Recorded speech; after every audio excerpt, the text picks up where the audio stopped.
কিছু কিছু জিনিস জানো তো নিজের ইমোশনকে বুঝিয়েও ছাড়া যায়।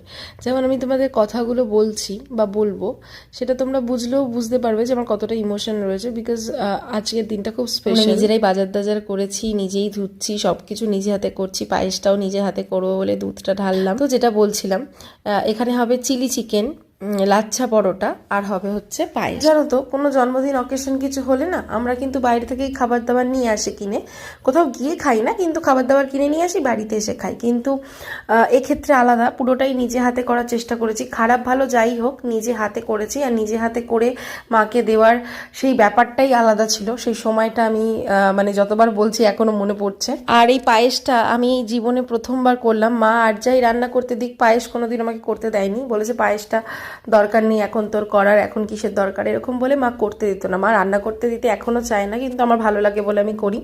তারপর মা একে একে সবাইকে কেক খাই দিয়েছি। পায়েসটা আরো একটা উদ্দেশ্যে করা, আমি মাকে নতুন ভাবে ফিরে পেয়েছি। অনেকেই বলবে নতুন ভাবে ফিরে পেয়েছো মানে কি? হ্যাঁ, 2024-এর লাস্টের দিকটা আমাদের জন্য খুব খারাপ ছিল। যেমন মায়েরা মেয়েদেরকে খুব যত্ন করে 12 বছর পর্যন্ত, যতদূর আমি জানি, যে মেয়েদেরকে 12 বছর পর্যন্ত পায়েস দেয় জন্মদিনে, তো সেই ব্যাপারটা যেমন দেয় মায়েরা, তো আমিও সেরকমই চেষ্টা করেছি যে মাকে নতুনভাবে যত ফিরে পেয়েছি। আর আমি মেয়ে, তো মেয়ে মানে তো মাই, তো আমি মায়ের মা, তো সেক্ষেত্রে আমি মাকে এইভাবে পায়েস দিয়েছি। আর মা খেয়ে কিন্তু খুব ভালো বলেছে, রান্নাবান্না মোটামুটি ভালোই হয়েছিল।